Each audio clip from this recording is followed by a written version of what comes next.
Okay, so it's 4:07. I'm going to call this meeting to order. Welcome, everyone.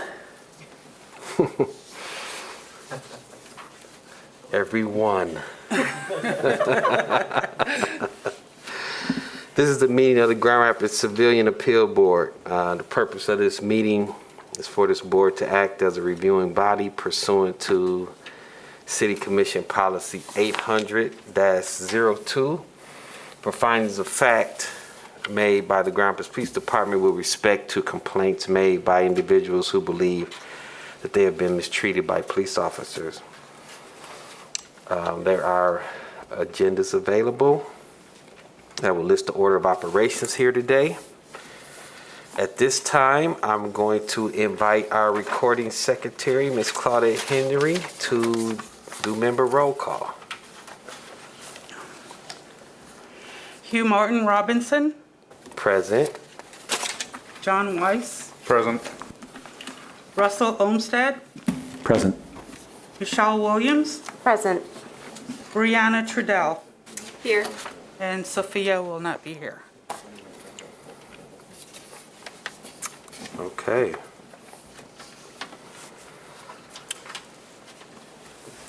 We also have some non-members that are present here. Could you please introduce yourselves?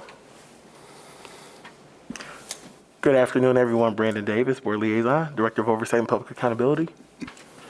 Philip Strom, Deputy City Attorney and Counsel to the Civilian Appeals Board. Thank you for the record. So this is actually, I think, our first meeting of 2022. We adjourned a few meetings leading up to this present meeting, just based on some work we wanted to do, and we'll be happy to report later that we got it done. So, okay, so the first thing I need is a motion to approve the minutes from our last meeting that was actually held in October 20th of 2021. The minutes were sent out. Hopefully everybody got a chance to read them. Do I have a motion? So moved. Have a motion? Second. A second? Any discussion, anything anybody noticed that we need to amend? If not, then we can all just vote with the usual sign of aye. I think that'll suffice for this motion. Aye. Aye. Aye. There we go. All right. Motion passes.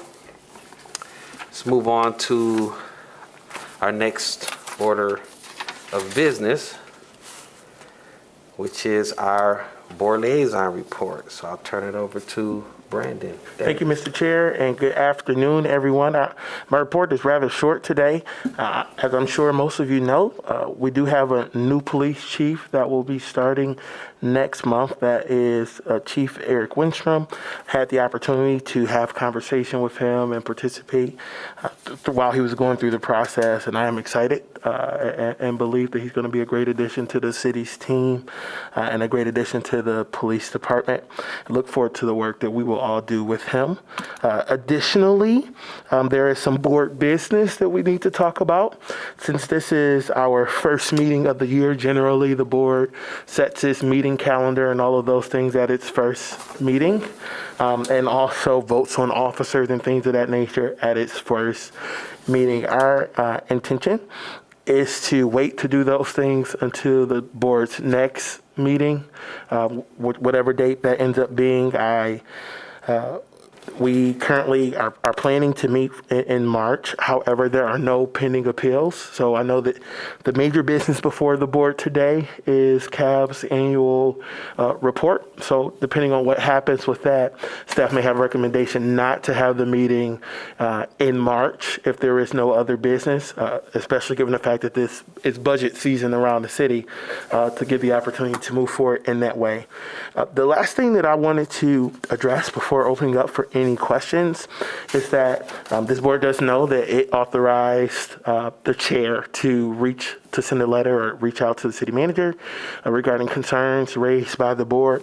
The city manager did receive that letter and immediately addressed concerns regarding that letter with city staff and has taken action to ensure that even if there is a lack of staff in a particular department, there are backup plans to ensure that there is adequate response and preparation regarding issues. And some of those things that have been put in place include the HR director stepping in to fulfill gaps when necessary, and also additional assistance from the city attorney's office, from one of the city attorneys, Sarah Hartman, who will also provide assistance regarding labor matters or things of that nature when that is necessary. So we wanted to make sure that the board had an update regarding those concerns. Lastly, the Internal Affairs Division does have new staff as well. As you know, there are rotations in the police department. So Lieutenant Forner will be has joined the Internal Affairs team, and we will be inviting Lieutenant Forner to greet the board at a future meeting. That concludes my report. Okay, thank you. Does anybody have any questions or concerns for Mr. Davis? So I only have one thing that I as far as board business is concerned. I do think that today would be a good day for us to at least get our annual meeting dates moving forward. I know that we usually do that in January of every year. I mean, typically we've met on the third Wednesday at 4 o'clock. I don't know if anybody has any changes to that, but I think going forward, at least for the public, that they can know when the board is going to be meeting, and we'd be able to post that on the city's website. So I think at least we can do that today if we want to, kind of scrap the vote to the next meeting. But Well, sure.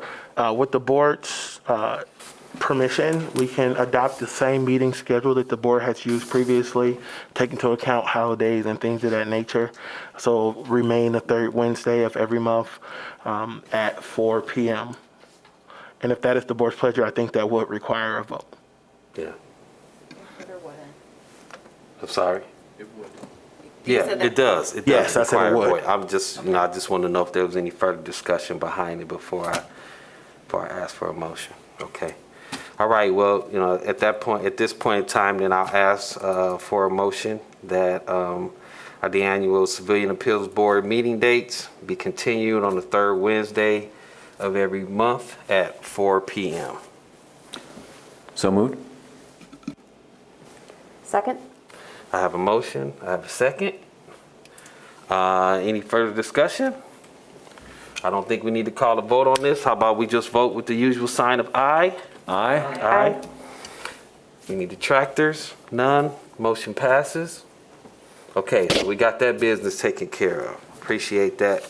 Appreciate your cooperation on moving that forward.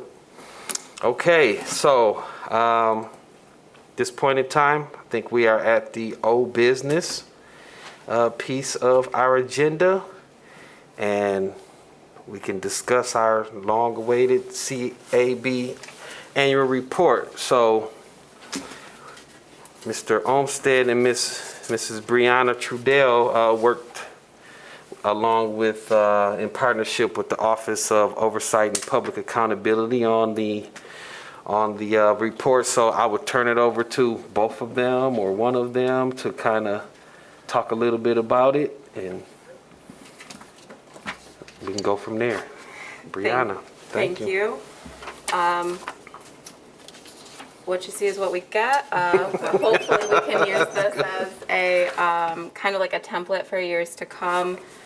I do want to thank Brandon and Claudette and Kristen for all the help that all their contributions. It really pulled the board contributions together into a report that I'm very proud of to share with our community.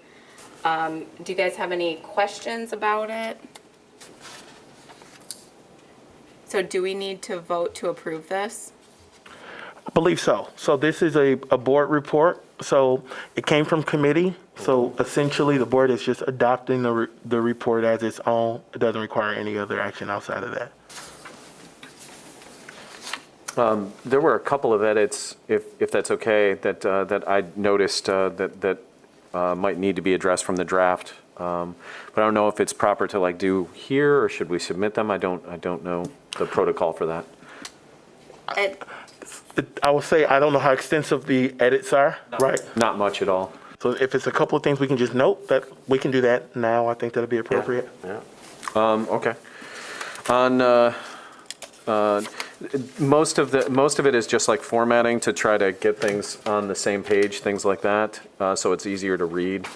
So on page 2, board structure, if we can get that to where all of the members are included into one page, down at the bottom on page 2 of 16, board structure, it splits up the openings and vacancies and all of that between the 2 pages.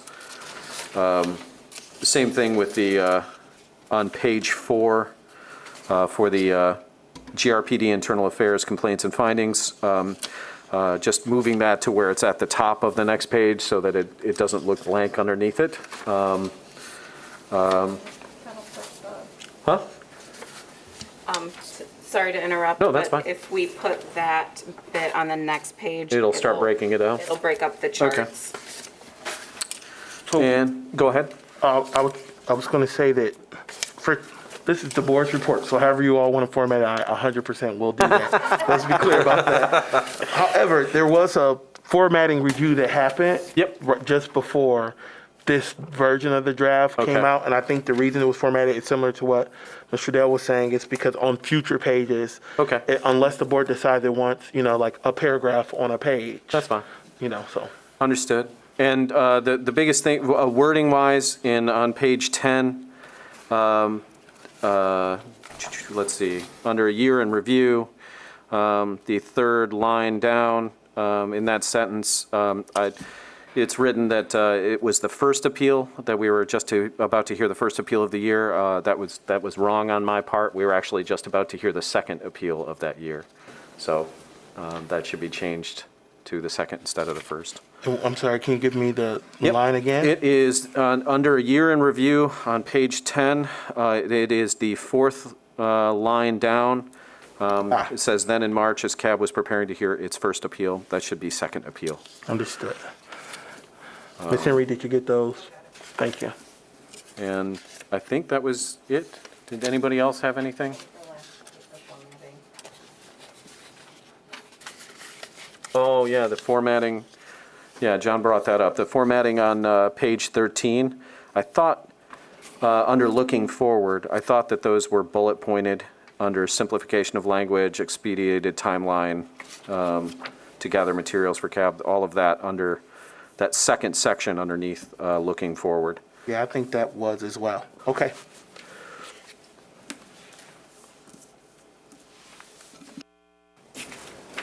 And can we just confirm the Office of Legal Counsel reviewed this and it was happy with the way all of the decisions were summarized and Yes, put forth? we were provided this before the follow-up meeting that took place. We did provide some kind of confidential and frank communications regarding some potential risks within the report, and we communicated those back to the Office of Oversight. I believe that those were also communicated to the committee that was reviewing the report, and the finished product, I guess, is what it is. I'm glad that point was raised, though. I believe it was the intent of the committee to raise that point to the entire board, and I will at this time, it's fair to say what the advice of council was. So as indicated by council, OPA did provide the report as prepared by the committee to the legal department to review in advance of our follow-up meeting with the committee. The law department raised potential issues, including the fact that names of individuals were included in the summaries of cases, in particular names regarding the complainant's names as well as officers' names. As it relates to complainants, the thought was around a stifling effect. Obviously, we use those names in open meetings, right? So those names would already be public record, but we didn't want, or the concern was, would it cause some type of stifling effect? The second part was regarding the names of officers included in those cases, and essentially it was around the fact that officers in each of these cases were not found to have violated anything. And we wouldn't want to create a situation where just the names being mentioned causes this opinion that something occurred. But once again, those names are also used and have been used in open meetings. That feedback was provided to the committee, I think, in better detail than is being provided right now. And the committee essentially decided to move forward with using complainant instead of the complainant's names. But the feedback that was provided to us is because the officers are public servants, city employees, and those names are used in the public, they thought it pertinent to continue to use officers' names in a report. Am I speaking correctly, committee members? Yeah, I would say so. And also, just the idea of transparency. We want to make sure that this board functions as transparent as possible, and that it's open, and information that was discussed and is in the open meetings that we have and can be found by people. It would seem, it could seem, I should say, to the community that transparency could be suspect if we all of a sudden remove those names in this situation. And we also didn't want to make that big of a decision without the support of the board. So knowing what you know now, if you would like those to be stricken, we can do that as well. But that was our reasoning behind it, because we wanted it to be a consensus thing.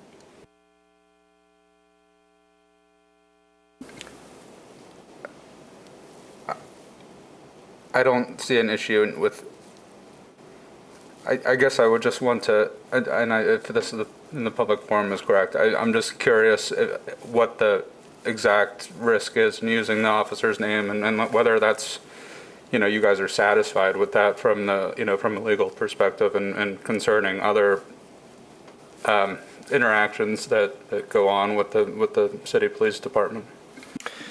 So the main concern from an employment law consideration is whether or not this might open the process up to a grievance.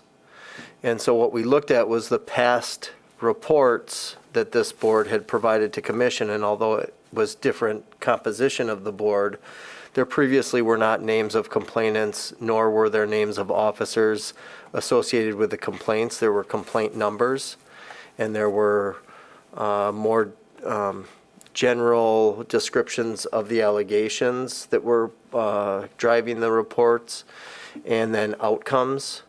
And that sort of summary, what was previously in other reports provided up to commission.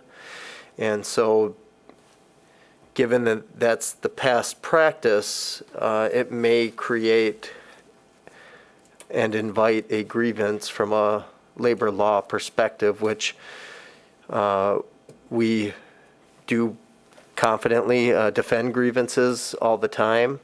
But the past practice in this instance gave maybe a heightened level of concern to whether or not that would be frowned upon by an arbitrator if the grievance were to go to the arbitrator. And we kind of, I guess, put that out there for consideration.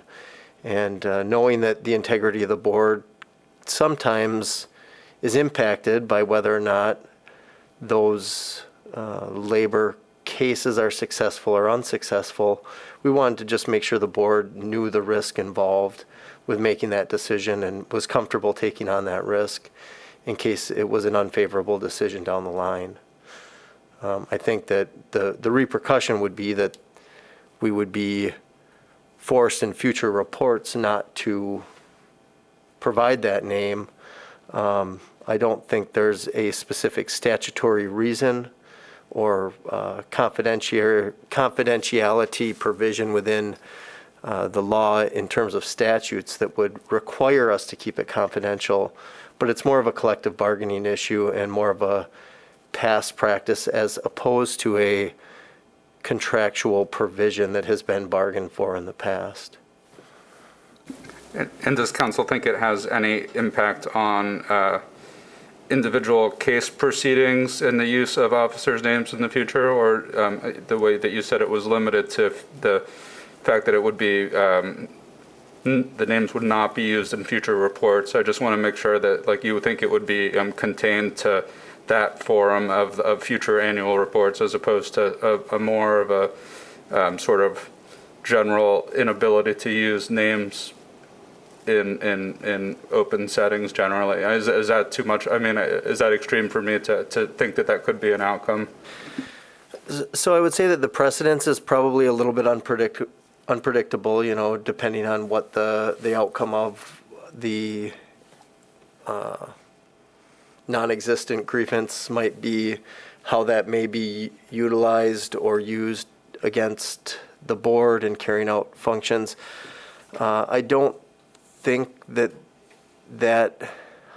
risk is associated. I think the past practice of this board has been to get the names of the officers within the complaints and the dispositions in order to evaluate the cases. So I don't think that this report has a real true likelihood of disrupting the decision-making function of the board and the information it has access to. But you know, I would hate to be wrong on that and give you some bright line answer now because there's so many hypotheticals and unpredictabilities along the way. If I may, I would just add one point to think about, and that's that, and I want to be clear that I'm not taking a position on what the board should do on this, and I made that clear to the committee regarding it. But when we look at the past practice of the board regarding using names, the board uses names and always has, right? So the information about the use of names in the public sector, although not written, but in the public sector has always happened in the board's open meetings. As it relates to the actual reports, the form of this report, and the board should know, is much different than past reports, right? So the committee was intentional about doing something different than what past reports were. So as we compare what has been done previously, this is not the same thing. And my understanding from the committee was that it was not intended to be the same thing in that way. As we talk about the collective bargaining process related to it, I'll add that the collective bargaining agreements, none of them specifically speak to a CAB report or a report of any board in that type of way. However, we should always know, and I think council's right in saying that union members have the right to grieve just about anything unless it specifically says they can't, right? So a grievance is the opportunity to discuss something that they're dissatisfied with. They have the right to do it and they should do it. That does not necessarily mean that the board's actions are improper, but it does mean that they will, be heard by somebody else. Was that the extent of council's raised concerns with the report? Yeah, I was appreciative of the updates. I think that a lot of the visuals help understand and help for easy consumption and user. And so I try to stay away from the non-legal stuff as much as possible, and also for the legal stuff, give a better risk analysis as opposed to you can and you can't do certain things. And so that's just my philosophy in terms of legal representation of the board. And what we've talked about here is essentially the extent of the issues that we had concerns with. So we've talked about some of the risks associated with the inclusion of names. Are there specific benefits that we find to be true in including them? I'm not sure what it adds to a formal report, and so I'm curious what the thinking of the group was. Thank you. Is it okay? Again, I know our thought process on it when we were talking about it was really along the lines of the purpose of this report is to give an honest, true, transparent look at a review of the work that CAB does and put it into a digestible way for the community so that the community can see the work that we do. And if, again, having it in a way that takes away from that transparent approach can have, in my opinion, a negative impact on the work that CAB does. Because the community doesn't believe that what we're doing is transparent, then it can also affect whether or not they're willing to make a complaint in the first place. And making the community then have to go through Facebook files or YouTube videos in order to try to find what the content is that they're trying to look for, I feel like is asking them to do more work than what should be expected of community. They should expect that we're here as community representatives in a way, and that they should expect that their representatives are going to be honest and truthful and transparent. And as they are public employees, that are police officers are public employees, that their names in these sort of complaints should be public knowledge and is public knowledge. And the other aspect of it from my perspective as well is, sorry, I lost my train of thought. I completely lost my train of thought on it. But they are public employees, and so that there is an expectation of for any public employee here at this city that if this happens, that there's a complaint against them, that is a portion of the job in a way. But a huge aspect of it is we don't want to do anything that's going to deter from people's belief in the process and trust in this process. And there is a risk whenever we have inconsistencies of transparency that can erode that trust.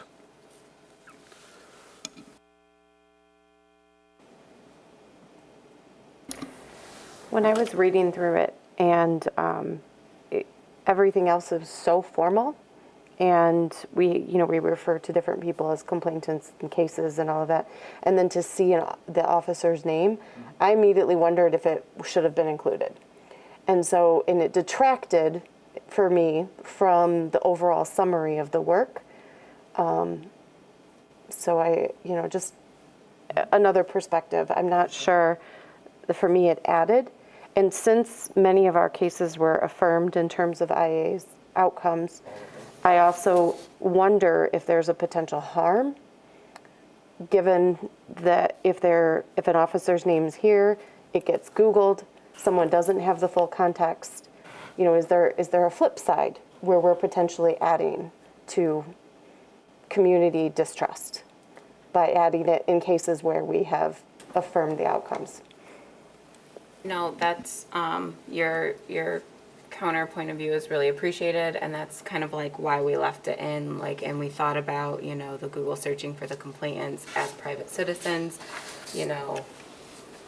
We didn't necessarily want that for them, but as an officer, you are a public servant for this community, so that's why we left it in, but we will obviously go with the direction that the board wants to take moving forward. So if the board feels like the names should be removed, please let's talk about that and move forward accordingly. If I may, the alternative that staff was going to use, just so you know what that would look like, would be like Officer 1, Officer 2 throughout. And the reason, to Ms. Williams' point, why it would read formal in some spots and not, is because originally all the names were included. So when the committee made the decision to not use the original names, they would switch to complainant, and that's why you have that formal, informal. I appreciate that perspective, though.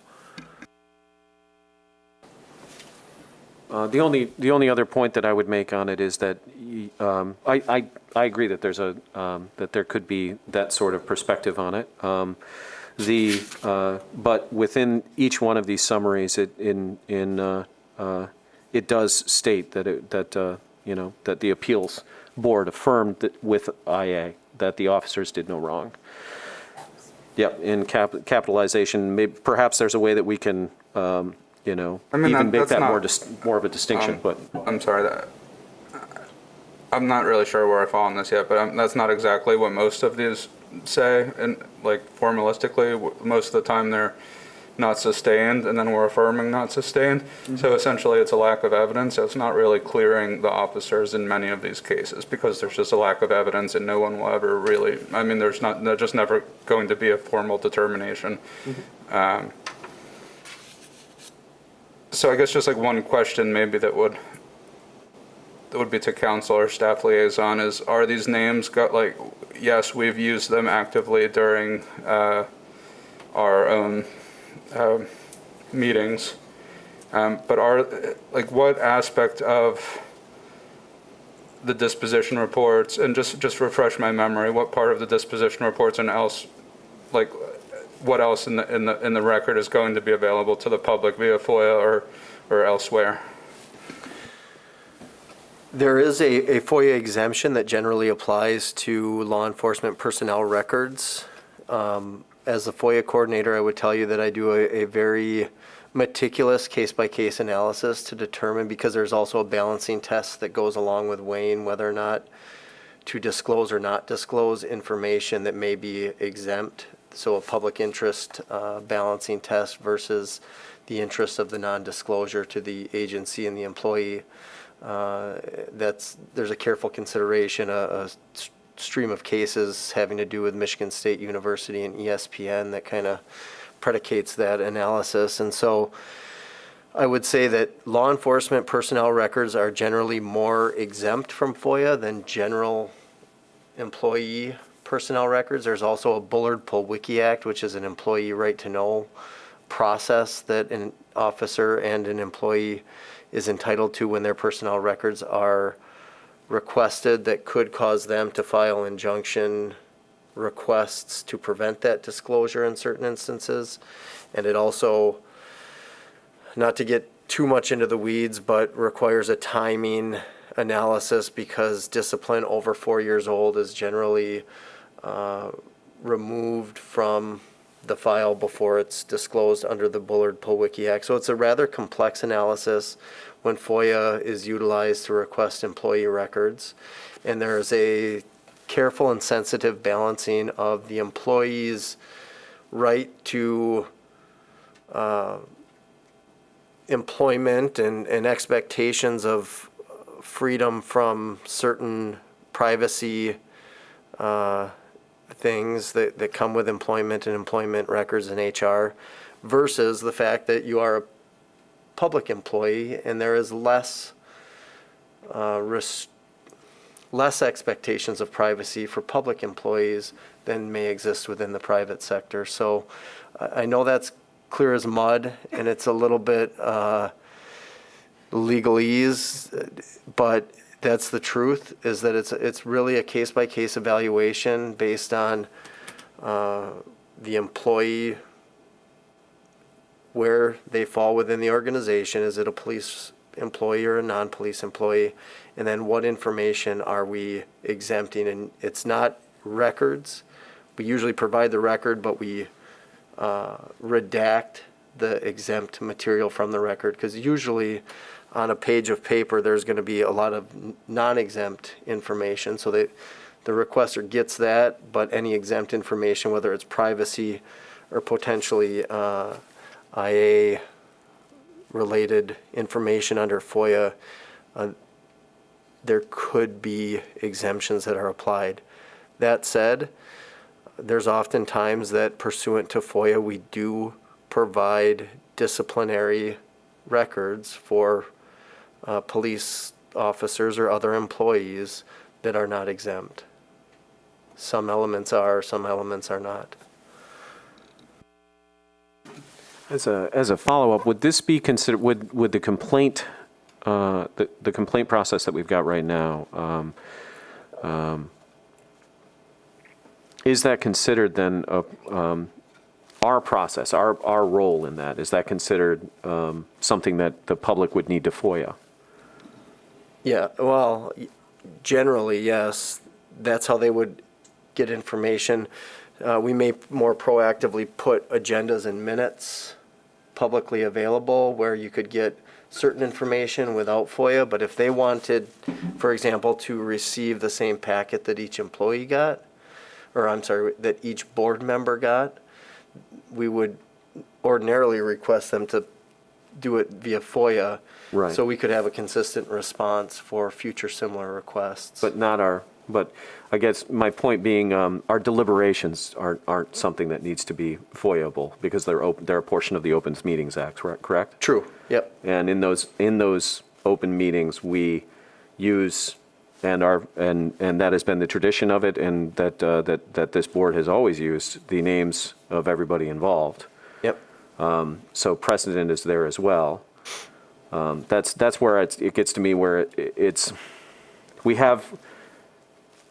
have information that we use that is open and free, and we use it in our meetings and deliberations, which are open to the public, to then turn around and deny that information and force anybody who would be interested to then go and try to FOIA that information is where it adds another layer that the community has to go through in order to try to figure out something that is already open to them if they watch the meetings, right? So, and adding any sort of those obstacles is what I've always been, I worry about anyways, and the long-lasting effects of that on community trust in the board, the work of the board, and potential people who might be dissuaded from filing a complaint as well.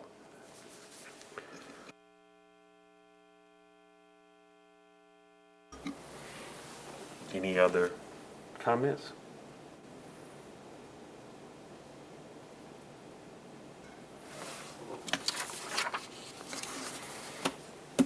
Okay, well, I do have something else that I wanted to ask about that's separate from this issue, so do you want me to wait? separate from this issue? Yeah. Oh, okay. So first of all, again, thanks to Ms. Trudell and Mr. Olmsted for their work. Regardless of, I don't think there would ever be 100% consensus anywhere, but, I can fully say this, from the time that I've been on this board, there's been years when we've had an annual report, years that we haven't. This is a big improvement on what we've had. And so moving forward, I think it sets a precedent for the board to be able to follow, like Brianna said earlier, just a template where, we can kind of fill in the blanks, add to it, take away from it, however we feel moving forward. But, if I'm a community member and I'm reading this, I do feel this. I feel transparency. I feel that, the board was honest about, some of the challenges that we faced over in the last 2 years.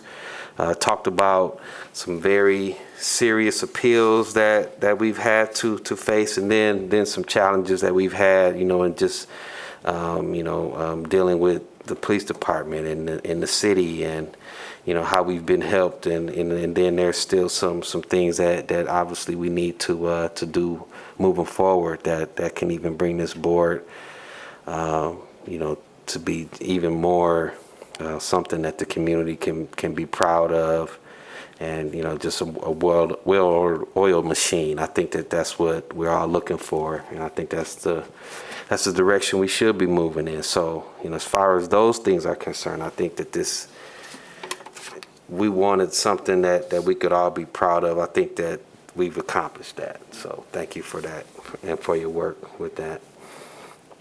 Okay, so if there is no further comments, I think I'll close that portion of the agenda as far as the annual report. I thought you said your comment was not on the report. I meant about whether or not to include the names. Oh, okay. Go ahead. Sorry. Yeah. On page 6, just a clarification, and I am not a lawyer, so I just want to make sure I'm understanding. In the middle of the first paragraph, it says Class 1 and Class 2 complaints, if sustained, can be appealed to the board. And I understood that we receive complaints that are not sustained, exonerated, or unfounded. And so just to clarify, it might be a typo, but I'm not sure what how sustained is being used in these couple of charts. If you flip over to the next page again, on page 7, it occurs again, had a total of 59 sustained cases. 3 were appealed to the board. So I'm just, You're correct. That language needs to be corrected. okay, yeah. And I think it may affect the graphs, and just because I'm wondering if we're using the right data set for sustained versus versus other. No, I believe the graphs are correct. Okay. Let me, The we'll math review just them to make wasn't sure. We did send them to working. internal affairs as well to make sure that they were, correct before we got to this point, but I do see that language problem. Ms. Claudia, were you saying something? Yeah, I was just going to say Michelle is correct. I just need to switch the sustained to not sustained, and the data set is correct. You flipped the language. I got you. Yeah. But is it not sustained? Because my understanding was we heard not sustained, exonerated, or unfounded. Right. So what she's saying So- is that she needs to flip it, sustained and not sustained, where she. It should, sustained should come out, and then not sustained should go in along with the other 2 Okay, categories. okay. And is that in both of those spaces? Yeah. Okay. Or in an alternative, just, I don't want to confuse it, but if it's, is it supposed to read Class 1 and Class 2 complaints, if sustained, cannot be appealed to the Police Civilian It could be Appeals said Board? that way too, but I think the other way around is probably. But the best. point that's trying to be made is that if it's not, because what Michelle's saying is, if it's not sustained, if it's exonerated, or I think there's one other finding, all 3 of Founded. those Unfounded. findings, in addition to just not sustained, could create an appealable case. That's right. Right. Well, So that's if you a- use not sustained, it's confusing for me as a non-legal person as to which part you're referring to. Couldn't you just remove the phrase altogether? Yeah, yeah. Can be appealed, Okay. because we're not getting appeals from officers, so, That point is made up on position that page they don't like. 3 and 4, in the explanation of the complaint and appeal process. I think that dialogue is maybe better laid out in that format, rather than trying to reiterate it in the footnote to the graph. Can you say that again? I will fix that. Hold on one second.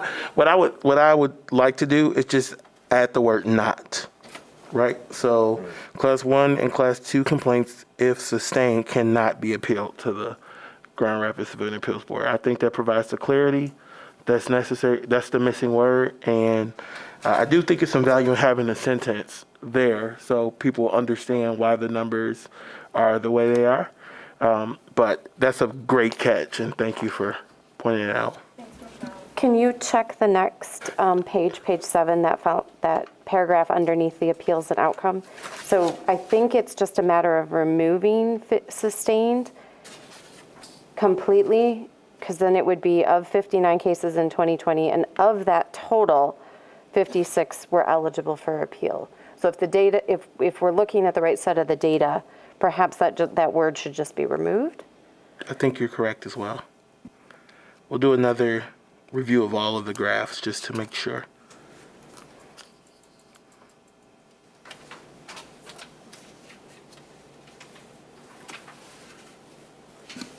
And one more, there was a total of 55 sustained cases. So again, I think that possibly just needs to get deleted several times. Yeah, I think the in next every, couple sentences. the way I'm reading this, every place where they're sustained, it needs to be flipped. So we'll make that correction to make sure it's reflected appropriately. Are you following that, Ms. Claudia? Yes. Thank you.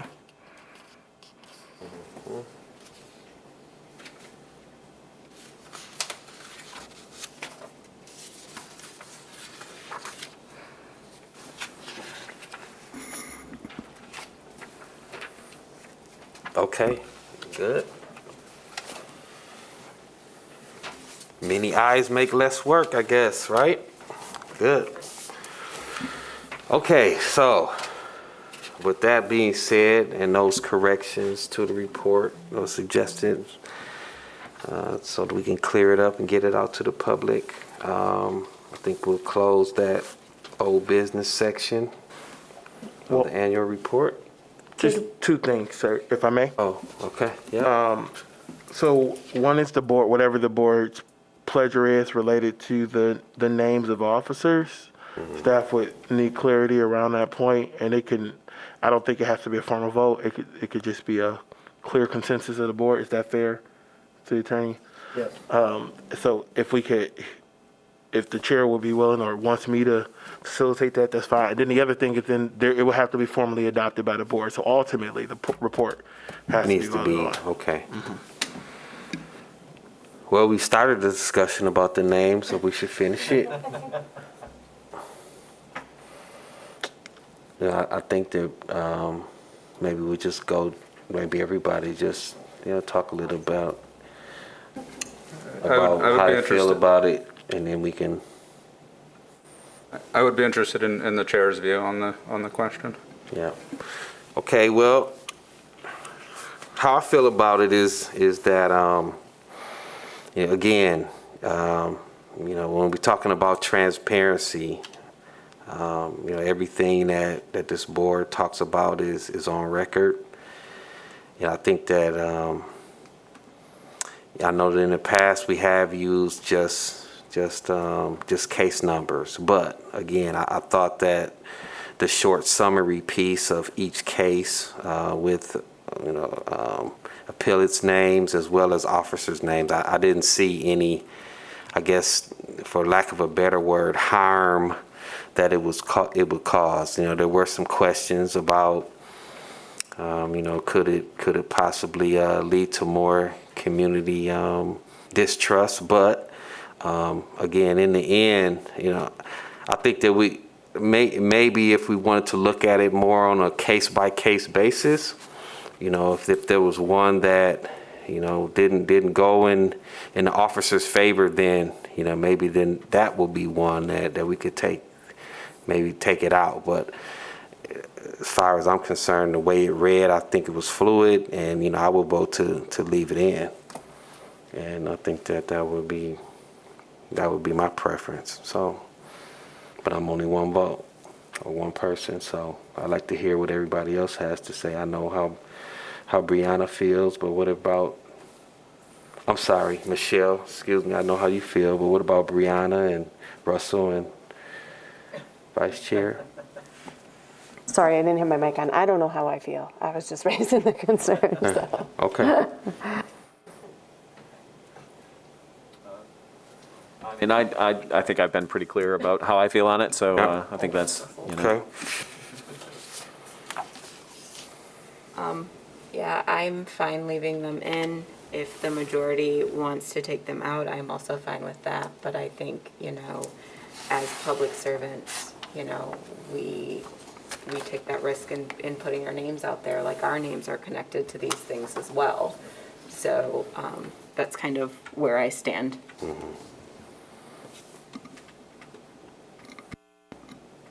John? And I know we've had a lot longer of time with this document than you guys have, so.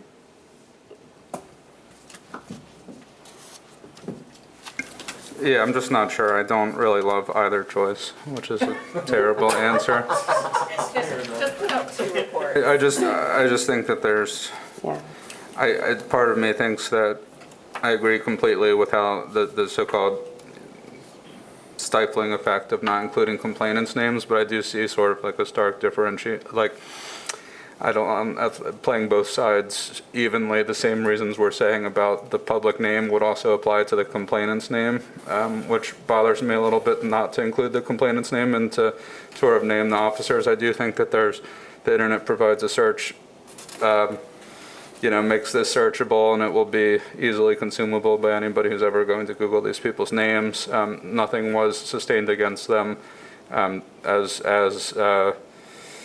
council said, their records are going to be under the current policy, the record, if provided that doesn't change, their records are open to being cleared in 4 years. I'm just like seeing both sides of this, and I just think it's really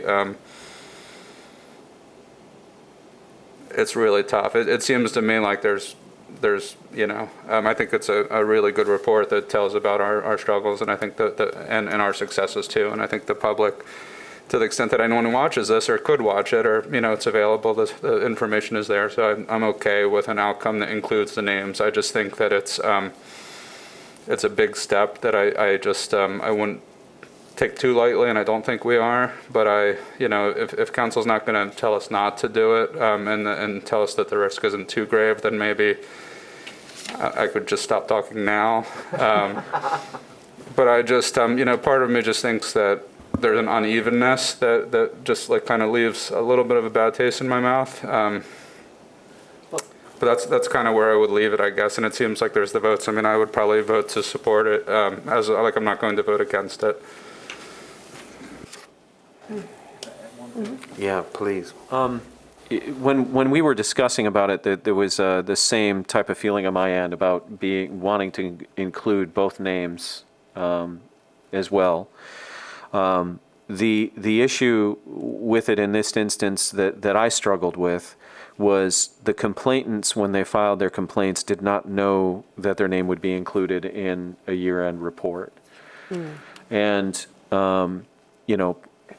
heading forward, that could be information that we could give complainants.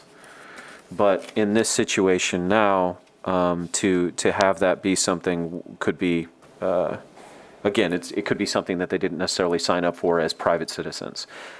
To flip that, though, as a police officer, your name is out there every single day that you're out. And every single one of your actions is accountable because your name and your number, your badge number, and everything is available in public knowledge. And so it's known that possibility is there. That misinterpretation of action or action itself that was improper could lead to these sorts of things. And that's why, as a public servant, you know that. And that's why I resolved my comfort with it being able to take out the community member's name and not the officer's.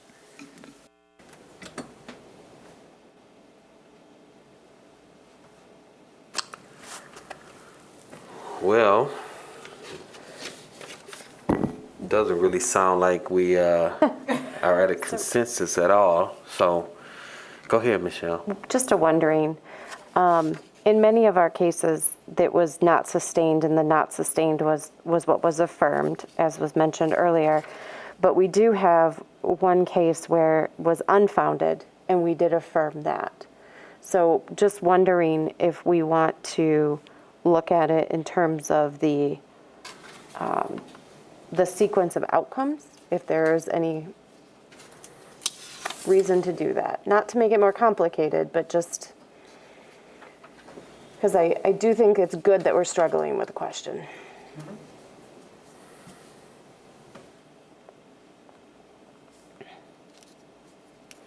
So would it make the board feel better if we either did names or no names? Like, because I don't want to get too complicated in it. Like, I either think we should use the names or we don't use the names. And I think that's the direction we need to take, and we need to figure out what makes us feel most comfortable and accountable to our community. I kind of like Michelle's idea to the extent that if I play this out loud as I have it in my head right now, the not sustained is a product of a lack of what when we affirm an unsustained, that's a product of what we feel is a lack of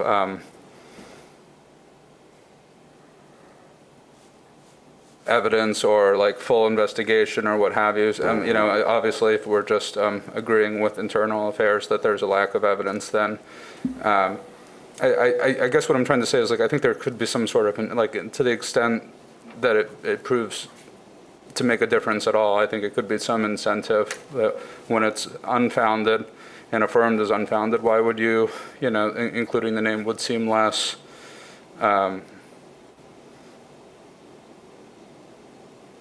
necessary to some of the goals that people said, including the names, but when it's a lack of evidence generally, I would just hope like perhaps it could have an influence on the ability to have more thorough investigations from the front end. I think maybe I'm making this more difficult than it will ever, be on the ground, and I get that. But I don't reject the I think it's like an interesting comment, and so I just want reject it out of hand. If I may,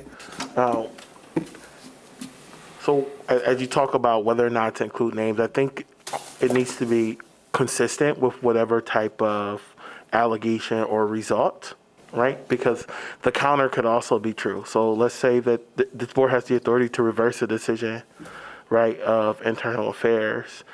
Does the board include those names where the board finds someone did something wrong? Include the names of those who the board found didn't do or whatever, but not the ones that were in between. I think it becomes more like it might make sense to us for the reasons that we would do something like that. The board would do something like that. But to the public, they would read the summaries and say, why is it a name here and why can't I know in this one, right? So I think the question before the board, or the question should be, whether or not the board wants to include names. I think it's two categories of names for the board to decide. Does the board want to include names of complainants? Does the board want to include names of officers? And I think that's the best way for the board to move forward in that space. I'll also add that in preparing for this report, we did a lot of research on other cities to see how they did their reports. And several cities used Officer 1 and Officer 2. There were also cities that used officer names. So there is not like a one way to do this. So it's very much a board decision at this point. The last thing I'll say is that the board is not obligated to make a decision this year and stick with it forever. So if the board is uncomfortable at this point, including officer names, that's okay, right? The board could decide we don't want to do that right now. We want to reflect on it more, and maybe we include it next time. Or we want to include it this time, but we're not saying we're going to do it forever. Those things are okay for the board to consider. We don't want to just be, up and down and consistent, but you want to make informed decisions for the right reason. And thank you for that, Brandon, particularly that last piece, because that's where I was going after listening to some more conversation. I just wanted to remind the board that, we've done things before and then you had to come back and get corrected. So, if it proves within the next year, there's some things that come up that really make us uncomfortable with leaving names in the report. I think that, then it serves as a template for next year where we come back and we don't do that. I think, but, again, since Brandon's done some research and just hearing there's really hasn't been one way to do it, I just think we need to find out what we feel is the best path moving forward for our particular city. And so, I guess that's where we're at, like you said, and I guess it's two levels to it. Do we want to include the complainant's name and not the officers, or not include the complainant's name and leave the officers in, or take them both out? Either way, and I think that what we're doing more so than anything is informing the public of the story behind what happened and why we decided the way we did. So, Mr. Chair, I don't know if we necessarily need names for that. in order to help the board, come to consensus, can we call a question on each of those things individually, starting with whether or not to include the complainant's name? Have the board vote on that, although it wouldn't require a formal vote, but just so we can get the clarity. And then also follow up with whether or not to include officers' names, have the board vote on that, and then we'll have direction on where to go from there. Yes, sounds good to me. Okay, so I think first of all, let's talk about the complainant's name without a motion. How do you feel about the complainant's name? I could start it in saying that I would rather not have the complainant's name in the report. Agree. Okay, we agreed on that. All right, so now, the more divisive, So I'm going to be the attorney in the room, even though there's several of us at the table, and suggest that be, for the purposes of this year's report, reduced to a motion and then voted upon, and the same process be used for the officers' names. all right. So, do I have a motion that we exclude the names of complainants in the annual report? So moved. Do I have a second? Second. I'll call this to a vote, Ms. Henry. Okay. Hugh Martin Robinson, Yes. John Weiss,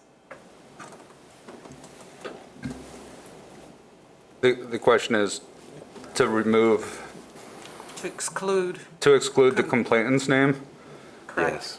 and the chair voted yes, Yes.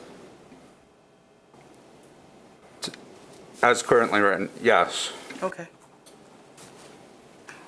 Russell Olmsted, Yes. Michelle Williams, Yes. Brianna Trudell. Yes. Okay, motion passes. All right. Next motion. Let me think about this one for a minute. But the next motion would be a motion to include, is there a motion to include the officers' names in the annual report? To include the officers' names in the annual report. So I'll repeat it one more time. Is there a motion that we would like to include the names of the officers in the annual report? So moved.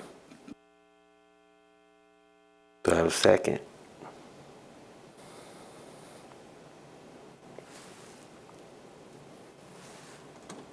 Second. Have a second? Okay, Ms. Henry, we'll call it to a vote. Can we have discussion first? Yes. Sorry, I just wanted to make sure that the motion was on the floor before we discussed it. So, Okay. like, I know we're really struggling with this, and like, there's so many like hypothetical issues with like leaving it in and taking it out, and all of this, is public information. If somebody wanted to find the officer's name, all they would have to do is like search for the case number, and then they'd find it easily. But again, then it's a transparency issue. Like, why are we hiding their names in this report?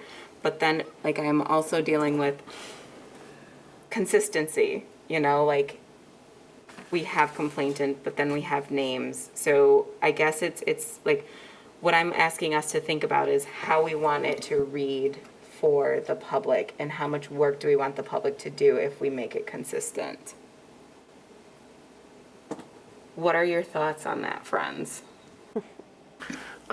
So one point you made, just to be clear, I don't think that by putting in a case number that the names of officers would likely come up in the Google search.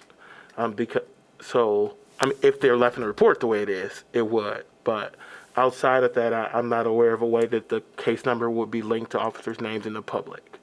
Wouldn't they be in the minutes, our previous minutes, because we have the case numbers in the agenda, and then those Maybe. in that? The name of the complaint. Yeah, so then it's like, then they get both names. Gotcha. Yeah, Because our agenda and minutes are posted, right? right. Always. Yeah. Yes.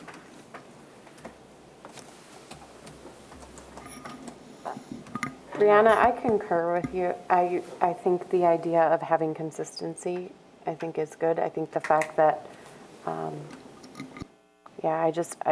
I think not including the complainant's name is important for the reasons that came up, and that person had no idea they would show up in our annual report. And so I think that to me is a very compelling argument for not including them. And I think the argument you're making for being consistent is also compelling for me.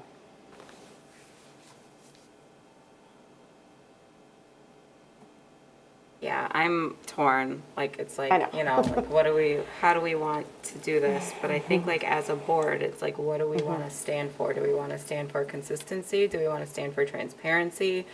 Do we want, you know, like, But not I'm not- necessarily stand for, like, Right. like consistency, but like, what is our priority with this report? When, like, we were working on this, it was to give an overview of how to utilize CAB, what we've done as a board, and like what we're looking for in the future. That can be done with or without names. Right. Um, Yeah. We included the names because public servants and transparency on behalf of the city employee. But that's all I got. Oh, it looks like Phil's got something to say. No, I would just reference the bylaws in terms of what the annual report is kind of intended to. It's kind of to inform commission, which is public and they're accountable to the electors. But historically, it's been somewhat data-driven. There's been this many complaints. There's been this many cases heard. There's been this many affirmed or denied. And I'm not suggesting you just stick to the bare minimum of what's been done in the past. In fact, you have done a great job to provide more details within the summary of what's behind these case numbers in terms of what the allegation was in the complaint. And your minutes obviously show the deliberation and the amount of time and energy and thought that has gone into the decision-making. But I would just to kind of put some perspective onto the annual report and the bylaws that this board has adopted and it kind of lives under, it's really telling the city commission what this board is doing in case they're not paying as close attention to the day-to-day operations of the board. I would add one other thing, I think, in terms of not including them. I think this report is tremendous, and I want to thank you both for all of the time that you put into it. I think it's an amazing map for us to follow moving forward, and I think the inclusion of the concerns and the summaries around the cases really elevates the report in terms of the transparency and the specifics. And I think, a potential risk of getting grieved about an officer's name in here or setting up, I'm not sure it's worth it when you have such a great report that is really going to educate people on what CAB does and really provide our commissioners with a deep look into the complexity of the cases that we're receiving. So, and I can still go either way. Well, I appreciate what you said. I mean, it was a lot of work by Brianna and the city staff and myself and in order to be able to come up with this. And this is not like a make or break for the report by any means. But I do believe, when we talk about consistency, it's important that we hold a consistency as being transparent as a board. And every piece of documentation that we do, because this is, these are public meetings, which means they're subject to the Open Meetings Act. All of this information is public knowledge, even though it is meant to go to the City Commission. It is public knowledge that's meant to go to the City Commission. And the purpose of it is to inform the City Commission, and in doing so, also informing the public of what we're doing as a board, because they are also representatives of the community. So giving them, as representatives of the community, all of the information in a transparent way, I think is extremely important. And of course, it goes along with everything as far as consistency that this board is supposed to be doing. I know that there is an issue between being consistent in this situation for some of us in offering the complainant's name as taking the complainant's name out of these reports, but putting the officers in. But again, just to reiterate, they are public public officers. They are public servants of the community that wear their names openly, as they should, and proudly on their uniforms. And so these sorts of situations are public knowledge. They are something that people can find. And I really do worry about seeming inconsistent in taking the names off in just one instance in this report when we have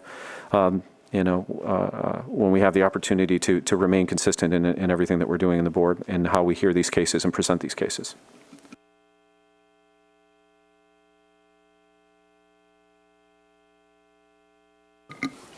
Any further discussion? I would love to know what's going through John's head right Yeah. now. Like, you're very quiet. I think I'm inclined against including the names. And I really don't accept that it's a non-transparency issue at all, because I think that for all the reasons we said, it's accessible. I just would think that, that the officers' names are going to be attached to this, and then I would like this to be publicly elevated on the website and just accessible to everybody. I wouldn't want to do, as my colleague here said, nothing to jeopardize like how strong this report is as a whole. And I just think it's a really tough question, and I think that's where I'm going to land on it.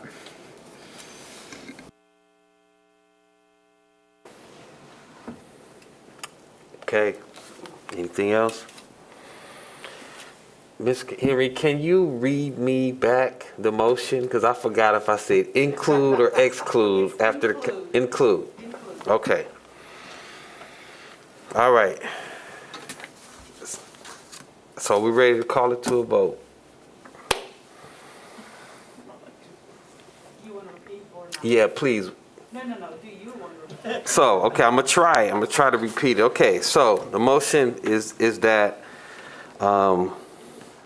that we would, there was a motion that we would include officers' names in the annual report. Again, the motion is that we would include officers' names in the annual report. Okay.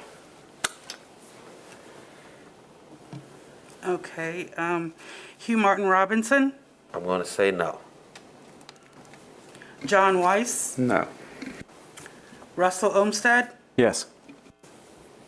Michelle Williams, No. Brianna Trudell. Yes. 3 noes, 2 yes. Okay, well, motion does not pass. If I may. So the motion fails. We will amend the report to change to Officer 1 and Officer 2 in the spaces where that reflects. I also appreciate the board's deliberation regarding this topic and the board's thoughtfulness.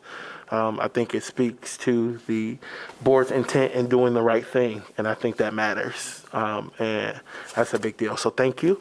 I also want to take this opportunity to really thank my staff for the work that they put into this report. Ms. Claudia spent a great deal of time putting these things together, and I know Kristen has been sick, but she's watching, and Ms. Johnson also put a ton of effort into the report and writing those summaries. So thank you all for your work that you always put in to further the goals of the city and of this board. A question for the chair, for staff. Can we vote to adopt the report as amended and just get it rolling and out on the website as soon as possible and distribute it to City Commission as soon as possible? Yeah, that was my next motion. Yes. All right, so I do got one more motion. All right, so is there a motion to adopt the report as amended so that we can present it to the public? Motion. Second.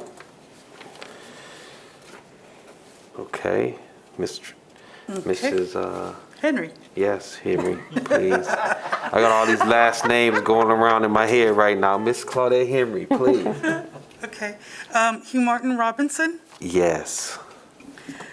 John Weiss, Yes. Russell Olmsted, Yes. Michelle Williams, Yes. Brianna Trudell. Yes. Okay, motion passes. Good.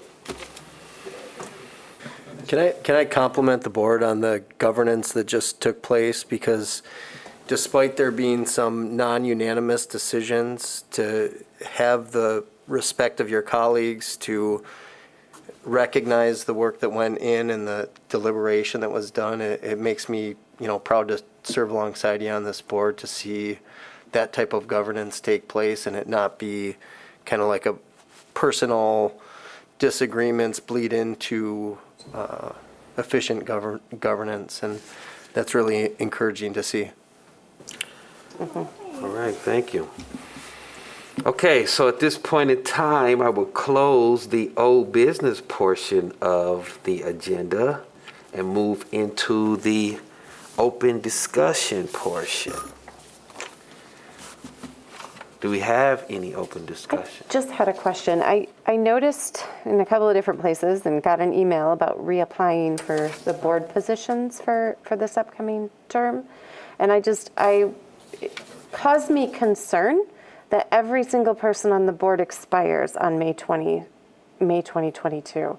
And I'm very concerned in terms of sustainability, if that is wise, and if there's any action that we can do in order to ensure that we don't lose all of our members potentially in a single year. Because I don't know how, I can't even imagine how that would impact the ability of this board to function, because it's complex. We definitely can imagine, because this is basically what we almost experienced. But great question and comment. As you all know, we are going through the reimagination of the Civilian Appeal Board process, or will be going through that process. And that's one of the things we can consider during that, is some type of staggered board term as a recommendation to commission. I thought they were, but to piggyback off that, I thought they were 2-year terms. So there were 3 2-year terms that you would serve. That's why I was confused by it as well, because, for myself, I've had to apply, I think, 3 years in a row now for the 2-year terms, so. There are 2-year terms. Yeah. So the one thing that I see that wasn't included is what term you're in. Is it your first term? Is it your second term? Is it your third term? For me, it's my third term, so I'm done, but. So we have a more extensive chart. Yeah. That was provided to us to review. We didn't include the more extensive chart in the report, just because that's not information for the board. But I'm sorry, for the public. But I actually probably can just pull it up. If this doesn't go quick enough, we'll just make sure the board gets the update on how the terms are laid out at the next meeting. But Yeah, the terms of appointment in the bylaws talks about appointment to the board being effective the first Monday in May for a term of 2 years. No member serves on the board more than 3 consecutive full or partial terms, or a total of 6. So it doesn't, the bylaws at least don't talk about staggered terms, and it's not my recollection that 800-02 talks anything about membership or staggered terms. So those are the 2 kind of governing documents that we always fall back on. Well, if we have the ability to influence, I would say that the chair and the vice chair should not be up in the same year.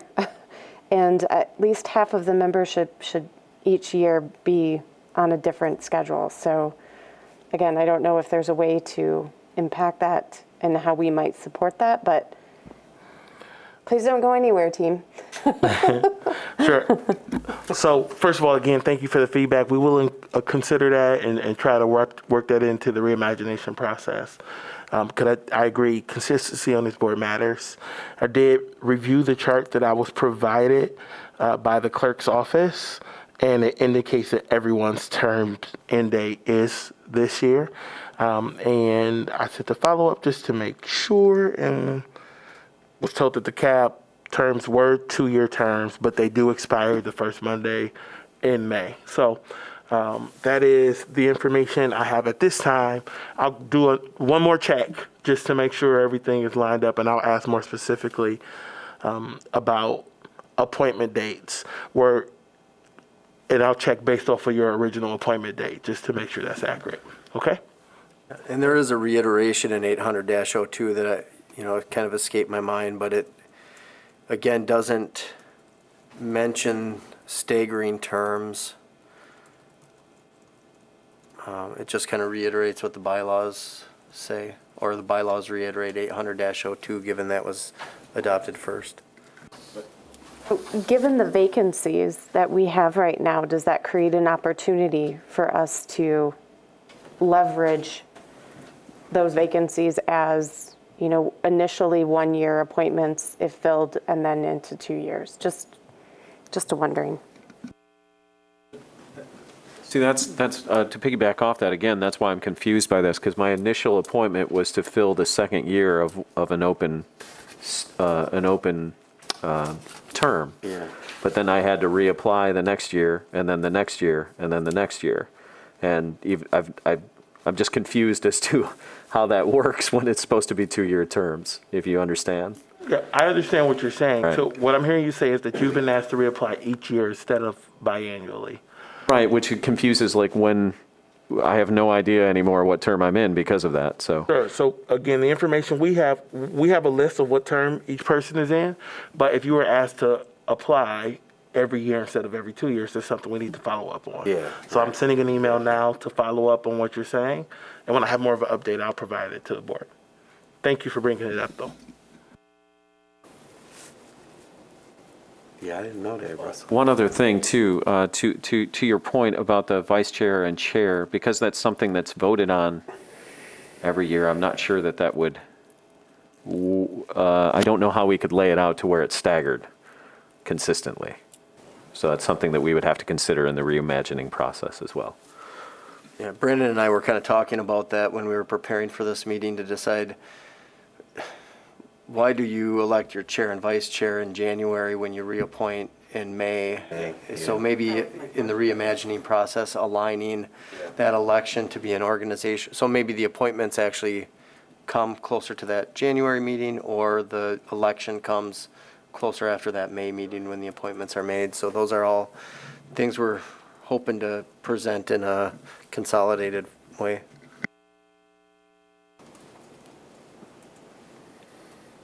That's good discussion. I didn't even know that you had to apply every year. I didn't. It's just you, Russell, I'm telling you. No, I'm just kidding. No. Any other discussion? Any other open discussion for the board? All right. Are we Yes, going to please. talk about the March meeting? So I thought we would see what comes for the March meeting, but I will say at this point, there is no business before the board for March. I don't anticipate there being an appeal or anything like that prepared in time. Nothing has been filed with us. So if there is no business before the board at that time, our intent will be to send a cancellation. Thank you. Thank you. Okay. Anything else?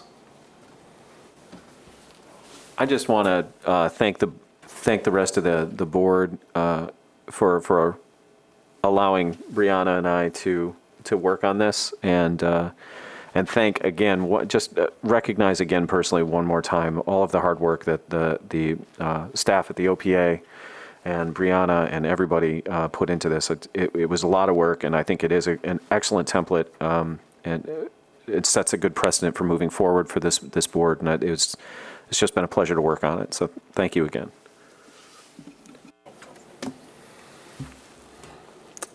All right, good, and thank you for your hard work again. Okay, so anything else for open discussion? All right, good. We'll close that portion. And now we will move to the public comment section of the agenda. Is there any public comment on anything? Any comments will be only limited to 3 minutes. Nothing? Okay, so our audience of one says no. And so at this point in time, we are at the adjournment phase. And it is 5:32, and this meeting is adjourned.